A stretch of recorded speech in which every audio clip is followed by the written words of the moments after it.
नमस्कार दोस्तों। तमाम अखबारों में सिसोदिया से लेकर लालू यादव और तेजस्वी यादव के इर्द गिर्द सीबीआई और ईडी के कसते शिकंजे के बारे में बड़ी बड़ी हेडलाइन छपी है, बड़ी बड़ी खबरें छपी है और लगातार छप रही है। चैनलों पर लगातार आप देख ही रहे होंगे कि लालू यादव और तेजस्वी की कैसी घेराबंदी हो गई है। लेकिन इन खबरों से इतर कोलकाता के अखबार द टेलीग्राफ में आज एक खबर छपी है। तो शुरुआत टेलीग्राफ की इस खबर से करता हूं और सिलसिलेवार तरीके से आपको बताता हूं कि बीजेपी नेताओं को सत्ता का कितना गुमान है, कितना गुरूर है, कितना दम्भ है। मोदी राज में केंद्रीय एजेंसियों के दुरुपयोग के दम पर बीजेपी नेता कैसे गैर बीजेपी नेताओं को डराते हैं, जेल भिजवाने की धमकी खुलेआम देते हैं, विधानसभा तक में देते हैं। आपको यह भी बताऊंगा कि अमित शाह जैसे बीजेपी के दिग्गज विपक्ष के जिन नेताओं के खिलाफ मोर्चा खोलते हैं, जेल भिजवाने की मुहिम चलाते हैं, रैलियां करते हैं, भाषण देते हैं, प्रेस कॉन्फ्रेंस करते हैं, वही नेता जब बीजेपी में आ जाते हैं तो कैसे मोदी जी की छतरी उन्हें बचा लेती है। वही भ्रष्टाचारी नेता इन्हीं अमित शाह के साथ कैसे रैलियां करने लगते हैं। वही घोटालेबाज, वही घपलेबाज नेता मोदी और शाह के साथ कैसे मंच पर विराजमान हो जाते हैं। आपको यह भी बताऊंगा कि स्टिंग ऑपरेशन में पैसे लेते हुए पकड़े गए नेताओं को अपनी पार्टी में शामिल करने के बाद कैसे बीजेपी अपने सोशल मीडिया प्लेटफॉर्म से उनके वीडियो डिलीट कर देती है ताकि फूल माला के साथ उनका स्वागत करते वक्त, उनका इस्तेकबाल करते वक्त कोई अपराध बोध न हो। इस खबर के बाद आपको थोड़ा झकझोरने के लिए कुछ और जानकारियां भी दूंगा। बस आप इत्मीनान से कुछ मिनट तक इस वीडियो को देखते रहिए। और जैसा कि कल मैंने आपको बताया था कि मोदी भक्त की तरह नहीं, एक जिम्मेदार और जागरूक नागरिक की तरह इस खबर को देखिए, इस वीडियो को देखिए, मेरी बात सुनिए और परखिए। स्क्रीन पर जो आप खबर देख रहे हैं वो आज के द टेलीग्राफ की हेडलाइन है। 2 शब्दों की पहली हेडलाइन है नेशनल ट्रेजर्स। इसका मतलब होता है राष्ट्रीय खजाना। उसके ऊपर एक बॉक्स बना है, गोपाल कृष्ण गोखले के चर्चित बयान के साथ उनकी तस्वीर छपी है। What Bengal thinks today, India thinks tomorrow. मतलब बंगाल जो आज सोचता है, भारत वो कल सोचता है। नीचे 2 सब हेडिंग के साथ 2 खबरें हैं, स्क्रीन पर आप देख पा रहे होंगे। What Bengal faces yesterday, India faces today. इसमें बंगाल के पूर्व राज्यपाल और मौजूदा उपराष्ट्रपति जगदीप धनखड़ पर लगे पक्षपात के आरोपों का जिक्र है। राहुल गांधी के बारे में धनखड़ के बयानों से नाराज कांग्रेस की तरफ से उन्हें सत्ता पक्ष का चीयरलीडर कहे जाने का जिक्र है। और उपराष्ट्रपति की तरफ से अपने पर्सनल स्टाफ की टुकड़ी को संसदीय समितियों में तैनाती पर सवाल उठाए गए। आप सबको पता होगा कि जब तक जगदीप धनखड़ बंगाल में राज्यपाल थे तब तक आए दिन मुख्यमंत्री ममता बनर्जी की उनसे खटपट होती रहती थी। राज्यपाल के पद पर रहते हुए बीजेपी नेता की तरह अक्सर बर्ताव करते देखे जाते थे बंगाल के राज्यपाल जगदीप धनखड़। उन पर यही आरोप लगते रहे कि राज्यपाल की मर्यादाओं को उन्होंने हमेशा ताक पर रखा और बीजेपी नेता की तरह बयान देते रहे। अब उपराष्ट्रपति बनने के बाद ऐसे ही आरोप उन पर लग रहे हैं। बीते दिन संसद में अडानी पर बहस के दौरान उनके रवैये को लेकर भी बहुत सवाल उठे थे। द टेलीग्राफ ने यही कहा है, बंगाल ने जो कल झेला था, देश आज झेल रहा है। धनखड़ साहब की तरफ इशारा है। लेकिन इस खबर के विस्तार में मैं नहीं जा रहा हूं क्योंकि मेरे लिए मुद्दा दूसरी खबर में है। अब आते हैं दूसरी खबर पर जिसका जिक्र करना बहुत जरूरी है। What centre did all this while Bengal BJP reveals today. गौर से आप सुनिए, इस खबर को गौर से सुनिए इसलिए क्योंकि बहुत कुछ अभी आपको पता चलेगा। तस्वीर में जो साहब दिख रहे हैं वो शुभेंदु अधिकारी हैं। आज की तारीख में बंगाल में बीजेपी के सबसे बड़े चेहरे हैं, विपक्ष के नेता हैं। बीजेपी ज्वाइन करने से पहले ममता बनर्जी के करीबी रहे हैं। टीएमसी विधायक ममता सरकार में मंत्री और टीएमसी के सांसद रहे। अब खबर यह है कि शुभेंदु अधिकारी ने, जो अब बीजेपी में है, शुक्रवार को बंगाल विधानसभा में बहस के दौरान सूबे के सिंचाई मंत्री पार्था भौमिक को सीधे सीधे जेल भिजवाने की धमकी दे दी। बंगला में कहे उनके शब्दों को अगर रिपीट करूं तो उन्होंने कहा, भीतोरे ढुकिए देबो। बंगला मैं नहीं जानता हूं, इसलिए अगर उच्चारण दोष हो तो माफ करेंगे। शुभेंदु ने पूरे वाक्य में 1 महीने के लिए भी एक बंगला शब्द का इस्तेमाल किया। पढ़ने में मुझे दिक्कत हो रही थी, इसलिए वो शब्द मैं इस्तेमाल नहीं करूंगा। तो शुभेंदु ने सदन में एक मंत्री को धमकाते हुए जो कहा बंगला में, उसी का जिक्र टेलीग्राफ ने किया है और उसका मतलब होता है 1 महीने में भीतर करवा दूंगा। ऐसे वक्त में जब विपक्ष के कई नेताओं के खिलाफ केंद्रीय एजेंसियों के दुरुपयोग के आरोप लग रहे हो, दनादन छापे मारे जा रहे हो, ईडी और सीबीआई की तरफ से विपक्षी दलों के नेताओं की गिरफ्तारियां हो रही हो, ममता बनर्जी, अरविंद केजरीवाल और टीएसआर जैसे मुख्यमंत्रियों की तरफ से केंद्रीय एजेंसियों के दुरुपयोग को लेकर पीएम मोदी को चिट्ठी लिखी जा चुकी हो, तब अगर बीजेपी का एक नेता सदन में, विधानसभा में किसी सूबे के मंत्री को जेल भिजवाने की धमकी देता है तो उसका मतलब क्या है? दरअसल हुआ यह कि शुक्रवार को बंगाल विधानसभा में पंचायत बजट पर शुभेंदु अधिकारी के भाषण के बाद सिंचाई मंत्री पार्था भौमिक ने उनसे पूछ दिया, शिशिर अधिकारी किस दल में? बंगला में पूछा। इसी बात पर शुभेंदु अधिकारी भड़क गए और बंगला में जो कहा उसका मतलब यही है कि 1 महीने में आपको भीतर करवा दूंगा। वैसे शुभेंदु अधिकारी ने भले ही जेल का जिक्र नहीं किया, जेल शब्द का इस्तेमाल नहीं किया, लेकिन भीतर करवा दूंगा का मतलब यही होता है। अब जरा शुभेंदु अधिकारी के पिता के बारे में जान लीजिए, जिसकी वजह से भड़क गए, जिनके बारे में पूछ लिया गया। शुभेंदु अधिकारी के पिता शिशिर अधिकारी 2019 में टीएमसी के टिकट पर जीतकर सांसद बने। उसके पहले भी टीएमसी में रहे, लंबा उनका राजनीतिक इतिहास है। 2021 में बंगाल विधानसभा चुनाव के पहले जब शुभेंदु अधिकारी टीएमसी छोड़कर बीजेपी में आ गए तो शिशिर अधिकारी ने बिना इस्तीफा दिए ही बीजेपी का दामन थाम लिया, मान लीजिए, या बीजेपी से उनकी नजदीकी बढ़ गई। कहने को अभी भी वो टीएमसी के एमपी है, लेकिन है बीजेपी के साथ। यही सवाल ममता बनर्जी के मंत्री पार्था भौमिक ने शुभेंदु अधिकारी से पूछ लिया सदन में। कम शब्दों में बौखलाकर उन्होंने कह दिया, जेल भिजवा देंगे 1 महीने के भीतर। मियाद भी बता दी। पार्था भौमिक ने बाद में मीडिया के सामने आकर कहा कि मैंने तो कुछ भी ऐसा असंसदीय नहीं कहा है, लेकिन फिर भी मुझे 1 महीने में जेल भिजवाने की धमकी दी गई है। अब मुझे जान का खतरा लग रहा है। भौमिक ने स्पीकर को भी लिखित शिकायत की और पुलिस में भी धमकी की शिकायत दर्ज कराने की बात की। यही द टेलीग्राफ की खबर है। अब इससे कुछ आगे की भी बात, लेकिन उससे पहले समझिए कि शुभेंदु अधिकारी महोदय हैं कौन। शायद आप जानते होंगे, एक बार फिर से रिकैप कर लेते हैं ताकि आपको पता चले जो शख्स खुद जेल जाते जाते रह गया था, वो बीजेपी में आकर महिष्मती का बाहुबली कैसे बन गया है। बीजेपी में शामिल होने से पहले शुभेंदु अधिकारी ममता बनर्जी के खास थे। जब टीएमसी में थे तब शारदा घोटाले में इनका नाम आया था।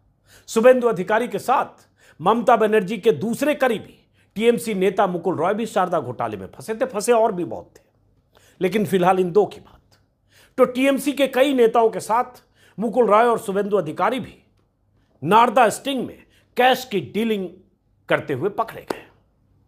शुभेंदु अधिकारी तो फर्जी कंपनी के नुमाइंदे बनकर मिलने पहुंचे अंडर कवर रिपोर्टर से 5 लाख कैमरे पर लेते हुए सीधे कैद हुए थे। कुछ ऐसे, गौर से सुनिए भी और देखिए भी, यही धमकी दे रहे हैं। Leader was more than willing to oblige Impex Consultancy for a few bundle of currency notes.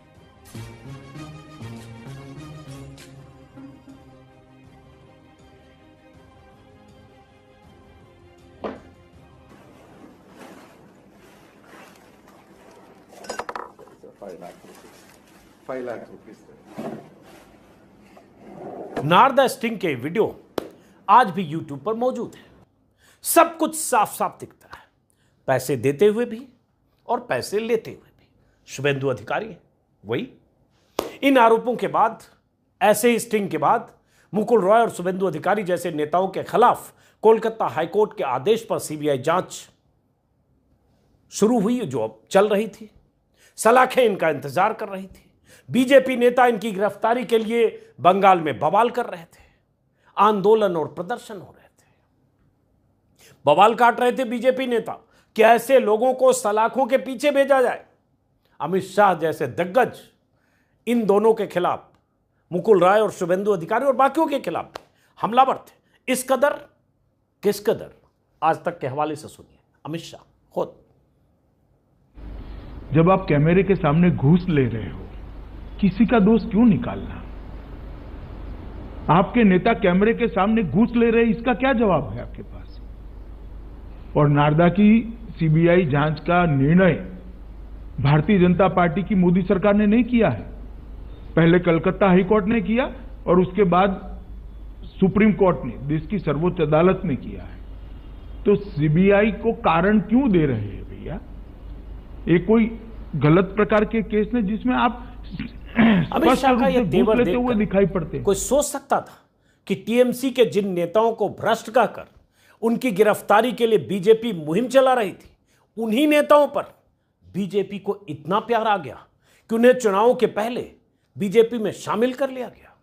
अप्रैल 2017 में अमित शाह के इस इंटरव्यू के कुछ महीने बाद ही नवंबर 2017 में मुकुल रॉय ने बीजेपी का झंडा थाम लिया। मोदी और शाह के आशीर्वाद से मुकुल रॉय बीजेपी के राष्ट्रीय उपाध्यक्ष तक बना दिए गए। समझ लीजिए, पार्टी में नंबर 2 वाली पोजीशन।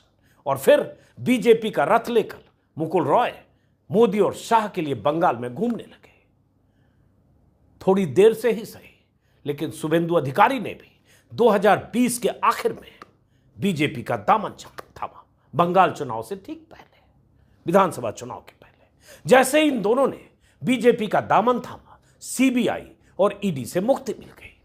जिस स्टिंग का वीडियो बीजेपी का ऑफिशियल चैनल पर मौजूद था, उसे वहां से डिलीट कर दिया गया।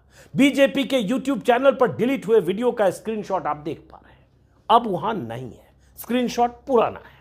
बीजेपी नेताओं ने अपने पुराने ट्वीट तक डिलीट कर दिए जो इन लोगों के खिलाफ लिखे थे। इसी से आप समझिए कि कितने बेशर्म और बेगैरत लोग हैं। अगर मुकुल रॉय और शुभेंदु अधिकारी भ्रष्ट थे तो बीजेपी में आकर पाक साफ कैसे हो गए? हालांकि वही मुकुल रॉय अब टीएमसी में वापस जा चुके हैं। शुभेंदु अधिकारी अब बंगाल में बीजेपी के सबसे बड़े नेता हैं। ममता बनर्जी को नंदीग्राम से हराने की वजह से चर्चा में आए थे, बीजेपी नेताओं के बहुत प्रिय बने, लेकिन उनका अतीत तो वही है जिसके खिलाफ बीजेपी मोर्चेबंदी किया करती थी। घपलों घोटालों के वो आरोप, वो स्टिंग वाले वीडियो अब किसी काम के नहीं। बीजेपी ने उन्हें अपना बना लिया, बात खत्म। अब उनकी हैसियत देखिए कि विधानसभा में सूबे के मंत्री को 1 महीने में सरेआम सबके सामने जेल भिजवाने की धमकी दे रहे हैं। यह हनक बीजेपी के दम पर ही तो है। शुभेंदु अधिकारी जैसे 50 नेता हैं जो पहले किसी गैर बीजेपी दल में थे, सीबीआई, ईडी या इनकम टैक्स उनके पीछे था। बीजेपी में आ गए, मोदी जी और शाह जी की सरपरस्ती मिल गई, सब चंगा हो गया। कल के वीडियो में भी मैंने आपको ऐसे नेताओं का जिक्र किया था। असम के मुख्यमंत्री हेमंत बिस्व शर्मा का भी नाम उसी शारदा घोटाले में था जिसमें उन दोनों का था, या ऐसे और बहुतों का। सीबीआई तब हेमंत बिस्व शर्मा के भी पीछे पड़ी थी, बीजेपी नेताओं के निशाने पर भी थे। अब वो बीजेपी के लाडले सीएम हैं। हेमंत बिस्व शर्मा के बीजेपी में शामिल होने के बाद एक बार अमित शाह से जब किसी ने प्रेस कॉन्फ्रेंस में सवाल पूछ दिया तो उनका क्या जवाब था, सुनिए जरा। खोज कर कुछ निकाला है हमने आज, सुनिए। हेमंत शर्मा जी करप्ट थे या नहीं थे? चलो भैया, अमित भाई जवाब दीजिए। जी मैं जवाब देना नहीं चाहता इसका, इस तरह से क्वेश्चन नहीं करते हुए। बीजेपी अध्यक्ष अमित शाह से यह सवाल अप्रैल 2016 में पूछा गया था। जब सवाल पूछा गया था तब हेमंत बिस्व शर्मा कांग्रेस छोड़कर बीजेपी में शामिल हो चुके थे।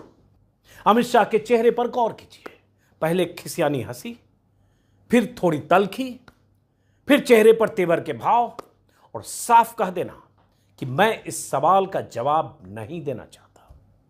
मैं तो आज सलाम करूंगा उस रिपोर्टर को जिसने अमित शाह से 2 बार साफ साफ सवाल तो पूछा। आज तो किसी की हिम्मत ही नहीं कि अमित शाह से ऐसे सवाल पूछ भी ले। और जवाब क्यों नहीं देना चाहते अमित शाह? जवाब देते भी कैसे? क्या जवाब देते? जिस हेमंत बिस्व शर्मा को बीजेपी वाले भ्रष्टाचारी बता रहे थे, उसे ही असम में बीजेपी का चेहरा बना दिया गया। आज सूबे के मुख्यमंत्री हैं, लाडले हैं, जैसा कि मैंने कहा। नारायण राणे से लेकर सुखराम तक बीजेपी के रिश्ते की कई ऐसी मिसालें हैं। अगर मैं सबका जिक्र करने लगूं तो यही वीडियो कम से कम 3 घंटे का हो जाएगा या ज्यादा का भी। न खाऊंगा न खाने दूंगा जैसे नारे सुनने में अच्छे लगते हैं, खाए हुए लोगों को आने दूंगा ये नारा तो लगा नहीं सकते, लेकिन आने तो दे ही सकते हैं। कल के वीडियो में भी मैंने महाराष्ट्र के एक बीजेपी सांसद संजय पाटिल के चर्चित बयान का जिक्र किया था, जिसमें उन्होंने कहा था कि जब से बीजेपी में आ गए तब से ईडी का डर खत्म हो गया है। अब ईडी मेरे पीछे नहीं पड़ सकता। संजय पाटिल पहले एनसीपी में थे। महाराष्ट्र के ही दूसरे हर्षवर्धन पाटिल ने भी कहा था। यह सब पिछले साल 2 साल पहले की बात है। बीजेपी में आने के बाद मैं चैन की नींद सो सकता हूं। ईडी और सीबीआई का आपको कोई डर नहीं है। हर्षवर्धन पाटिल कांग्रेस छोड़कर बीजेपी में गए, विधायक रहे हैं। दोनों के बयान गूगल पर आज भी मौजूद है, सर्च करिए। इसी से आप अंदाजा लगा लीजिए कि मोदी राज में केंद्रीय एजेंसियां कैसे काम कर रही है, कैसे बीजेपी नेता, कैसे बीजेपी के शीर्ष नेतृत्व के लोग जिन्हें भ्रष्ट कहते हैं उन्हें ही अपने पाले में मिलाकर सियासी खेल खेलते हैं।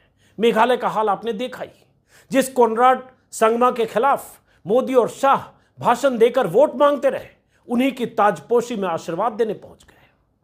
कल के वीडियो में भी मैंने जिक्र किया था, अमित शाह मेघालय में चुनाव के पहले ऐसे भाषण दिया करते थे। कल पीएम का भाषण था, आज अमित शाह का सुनिए। मुझे बताओ, ये सारा पैसा जो खा गए उनकी जांच होनी चाहिए या नहीं होनी चाहिए? अरे जोर से बोलो, होनी चाहिए या नहीं होनी चाहिए? भारतीय जनता पार्टी ने अपने इलेक्शन मैनिफेस्टो में, अपने घोषणा पत्र में ये तय किया है कि जैसे ही भाजपा की सरकार बनती है, सुप्रीम कोर्ट के जज की अध्यक्षता में हम सभी लोगों की जांच कराकर उनको जेल की सलाखों के पीछे डालेंगे। कहा तो अमित शाह मेघालय में भ्रष्टाचार की जांच कराने के लिए वोट मांग रहे थे, और कहां उसी भ्रष्टाचारी सरकार के मुखिया की ताजपोशी में शरीक होने पहुंच गए। क्या ही कहा जाए। मोदी और शाह पता नहीं किस मुंह से मेघालय के सीएम को चुनाव के पहले भ्रष्टाचार के मुद्दे पर घेर रहे थे, और पता नहीं किस मुंह से उसी सीएम की ताजपोशी में उनके ही साथ, उनके ही मंच पर खड़े होने के लिए पहुंच गए। कुछ तो दीन ईमान होना चाहिए या नहीं? इतनी जल्दी कैसे बदल जाते हैं लोग? हालांकि जब मैं ये सवाल पूछता हूं, लोग मुझे भी डराते हैं। बहुत जोखिम का काम है। लेकिन फिर भी आपको लगता है कि मोदी और अमित शाह ठीक कर रहे हैं, तो धन्य है आपको, नमन है आपको, प्रणाम है आपको। दिमाग का इस्तेमाल करके समझने की कोशिश कीजिए तो साफ साफ दिखेगा कि बीजेपी को भ्रष्टाचारियों से तभी तक दिक्कत है जब तक वो दूसरी पार्टी में है। जैसे बीजेपी में शामिल हो जाते हैं, गंगा जल से धुलकर नहाकर पवित्र हो जाते हैं। फिर न ईडी किसी के पीछे पड़ती है, न सीबीआई। छापे वापे तो दूर की बात है, कहां कौन फटकता है। अभी आपने कर्नाटक के बीजेपी विधायक के बेटे के घर और दफ्तर से बरामद नकदी का वीडियो देखा होगा। लोकायुक्त के छापे में 40 लाख घूस लेते विधायक का बेटा पकड़ा गया। बाद में उसके घर और दफ्तर से ठिकाने से टुकड़ों में 8 करोड़ से ज्यादा बरामद हुआ। बीजेपी के विधायक के खिलाफ कार्रवाई तो दूर, उसे कोर्ट से जमानत मिली तो गाजे बाजे के साथ जुलूस निकाला गया, विजय जुलूस। उसने बातें भी कुछ ऐसी की कि 2-4 करोड़ तो किसी के घर में भी होते हैं। यह जुलूस की तस्वीरें हैं। विपक्षी दलों के नेता चीख चीख कर कह रहे हैं कि मोदी राज में एजेंसियां उन्हें निशाना बना रही है, लेकिन सुन कौन रहा है? देखिए, अद्भुत चीजें हो रही हैं इस देश में। पहले सीबीआई एक पुराना बंद केस 2008 और 10 का 2 बार बंद हुआ उसको खुलवाया जाता है। उसके बाद फिर ईडी परिक्रमा करने आ जाती है। 4 बजे सुबह तक छोटे छोटे बच्चे हैं जिन लालू जी की बेटियों के, उनके घर, और क्रिटिकल स्टेज ऑफ प्रेगनेंसी में हमारे डिप्टी सीएम की पत्नी वहां आप बैठे रहते हैं। उनका ब्लड प्रेशर शूट अप करता है और कोई चिंता नहीं, क्योंकि आपके अंदर की मानवीय संवेदना मर चुकी है। आपने अपनी सरकार जाने की, बिहार की जो आपका दर्द है, उसने आपने कहा है कि इसकी दवा मुझको ला के दो। तो एक साहब हैं एक एजेंसी में, उनको सेवा विस्तार चाहिए, उन्होंने आपसे प्रॉमिस कर दिया। दूसरे साहब हैं जिनको पोस्ट रिटायरमेंट, जब इस जगह से रिटायर हो तो कोई बहुत बड़ा प्लम पोजीशन मिले। अगर इस प्रकार से आप पॉलिटिकल इंस्ट्रूमेंट्स की तरह लगातार इसका इस्तेमाल कर रहे हैं, आज हम इसकी इज्जत में एक एक विपक्ष के दलों पे आप कर रहे हैं, तो सिर्फ इतना ही कहना चाहता हूं, पीस मिल में काम मत बंद करिए, थोक में सबको जेल में डालिए, अकेले चुनाव लड़िए, अकेले सरकार बनाइए और अपनी तानाशाही पे मुहर लगवा दीजिए लेजिटिमेसी की। ये कार्यशैली नहीं चलेगी। इस कार्यशैली के खिलाफ आक्रोश आप जाकर के देखिए बिहार में। लालू जी हो, तेजस्वी जी हो, इन लोगों ने रोक रखा है कि नहीं, कानून का पालन करना, लेकिन आपने यह तय कर लिया है कि आप पॉलिटिकल लड़ाई लड़ने में नाकाबिल हैं, और चूंकि आप नाकाबिल हैं तो आप इन एजेंसीज को सामने रख करके इनका इस्तेमाल कर रहे हैं। बाज आइए इस राजनीति से, इससे आपका भी भला नहीं होगा, कल जब आप नहीं होंगे। लालू यादव और तेजस्वी समेत उनके तमाम रिश्तेदारों के घरों और ठिकानों पर लगातार छापे मारे जा रहे हैं। आरजेडी का कहना है बंद हो चुके पुराने केस को खुलवाकर उन्हें फंसाने की नीयत से एजेंसियां काम कर रही है। सिसोदिया के मामले में यही आरोप आम आदमी पार्टी के नेता लगा रहे हैं। तृणमूल कांग्रेस के अभिषेक बैनर्जी अगर अपनी पार्टी छोड़कर भारतीय जनता पार्टी ज्वाइन कर लेते हैं तो उन पर सारे मुकदमे जो चल रहे हैं ईडी सीबीआई के, वो सारे बंद हो जाएंगे। संजय राउत अगर शिवसेना छोड़कर भारतीय जनता पार्टी ज्वाइन कर लेते हैं तो उन पर सीबीआई और ईडी के तमाम मुकदमे बंद हो जाएंगे। फारूक अब्दुल्ला साहब एनसी के अगर आज नेशनल कॉन्फ्रेंस छोड़कर भारतीय जनता पार्टी ज्वाइन कर लेते हैं तो उन पर ईडी सीबीआई के जितने मुकदमे चल रहे हैं सब बंद हो जाएंगे। कर्नाटक के कांग्रेस के नेता डीके शिव कुमार अगर आज कांग्रेस पार्टी छोड़कर भारतीय जनता पार्टी ज्वाइन कर लेते हैं तो ईडी सीबीआई के जितने मुकदमे उन पर चल रहे हैं वो बंद हो जाएंगे। के कविता टीआरएस पार्टी की नेता अगर आज टीआरएस छोड़कर भारतीय जनता पार्टी ज्वाइन कर लेती हैं तो उन पर ईडी सीबीआई के जितने मुकदमे चल रहे हैं वो बंद हो जाएंगे। तेजस्वी यादव अगर आज आरजेडी छोड़कर भारतीय जनता पार्टी में शामिल हो जाते हैं तो उन पर भी ईडी सीबीआई के जितने मुकदमे चल रहे हैं वो बंद हो जाएंगे। और ये एक लंबी फहरिस्त है, एक बहुत लंबी लिस्ट है विपक्ष के उन नेताओं पे जिन पर ईडी सीबीआई के मुकदमे एक राजनीतिक साजिश के तहत दर्ज किए गए।